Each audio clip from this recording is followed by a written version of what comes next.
Alright, part 4 of the diary. I was confused. Mother's words rang through my head. I forbid you to talk to strangers.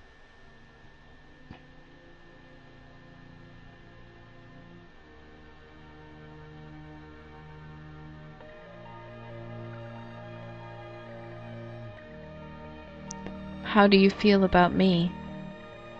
What am I to you? Poor Sasha.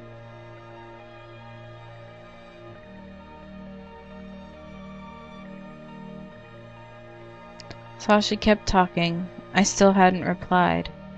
He asked me to come see the world, but Mother had forbidden me to ever go outside, and the world outside scared me. Still, a part of me wanted to know what was out there, and that part was getting harder to ignore. Finally, one sunny day, as usual, Sasha was trying to get me outside. For whatever reason, my resolve wavered, and I took a step toward him and the outside world. At that moment, out of the corner of my eye, I saw Mother, and she saw us. I broke into a cold sweat as I tried to hold back the fear and guilt I suddenly felt. Mother had a knife in her hand and was walking calmly toward Sasha. A friar noticed Mother with the knife and moved to stop her, but without hesitation and almost without looking, her hand moved like lightning, and her blade dug itself deep into the chest of the friar. Some soldiers heard the commotion and ran over to seize Mother. They picked up the friar and rushed him to the hospital, but the knife had gone too deep. He had died before he hit the floor.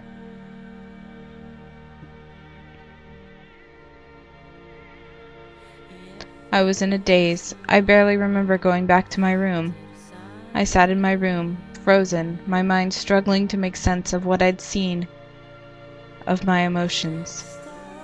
I tried to move my body, but it wouldn't respond. Was Mother a murderer? I didn't want to see anyone. Mother's face, covered in blood.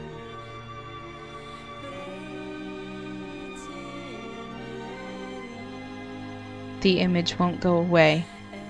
Blood. There was so much blood. Blood all over Mother's face, arms, hair.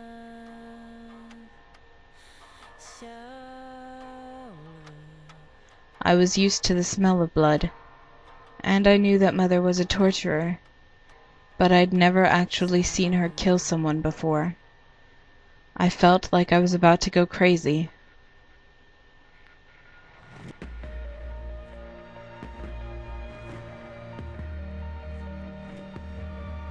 She killed someone. Just like that. Mother is a murderer. The moment Mother killed that man, I couldn't get that image out of my head.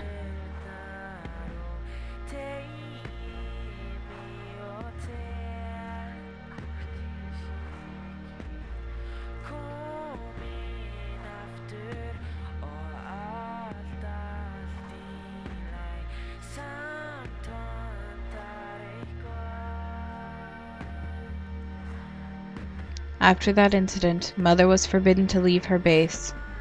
She stopped visiting the church. I was scared to see Mother, so when I heard she wouldn't be coming to the church anymore, I was relieved. But that day, the stench of blood and the scream of a dying man, the dark red blood covering Mother's face, that moment in time was ingrained in my memory. I couldn't do my job, and locked myself in my room for a while. A couple days later, Emile came to visit me. She took me out into the fields surrounding the church. The red flowers were in full bloom.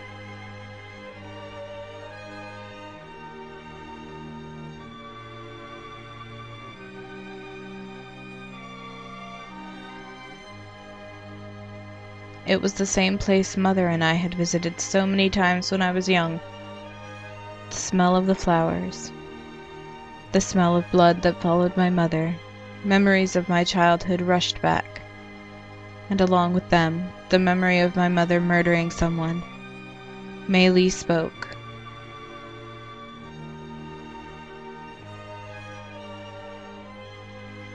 Well, I think everyone only cares about their own lives.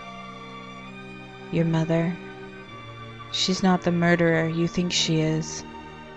I wasn't sure if Emile said that to make me feel better, or if she really meant it.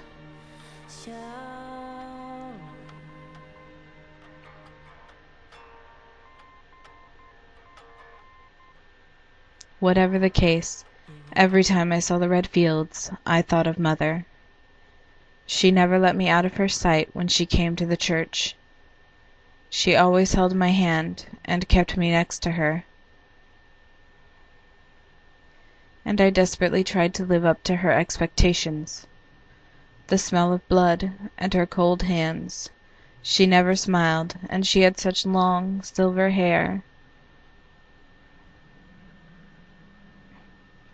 Those memories were engraved in my heart. Emile saw me, engrossed in my thoughts, and muttered,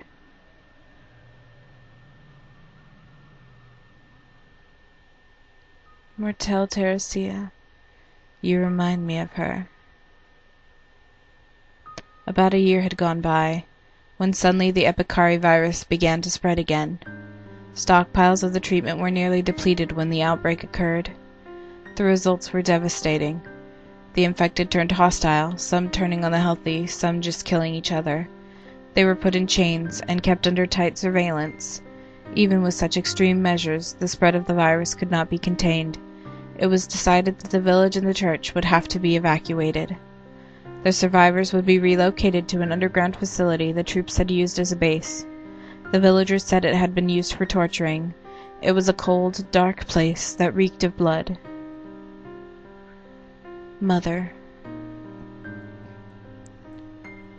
Mother was there. When they told me where we'd be going, I heard Mother singing her lullaby in the back of my mind. I was going to see Mother for the first time since she had murdered the friar. I was scared to see her. I knew she would lock me up again. I would smell like blood again. And Mother is a murderer. I wanted to be free from the smell of blood. Mother probably doesn't love me. I don't remember ever seeing Mother smile. I'd spent a year thinking about all of this after Mother left. But if I relocate with everyone else, I'll see Mother again. Should I leave the surviving infected people in the village and go see Mother?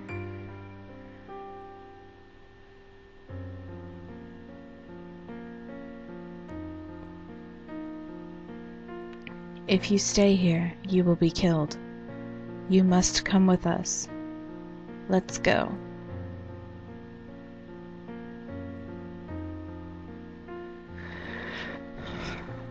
Alright, and we'll cut off there for now, and, oh, here, I'll read this last line. To where your mother is. Okay, and then we'll cut off and continue in part 5 of the diary.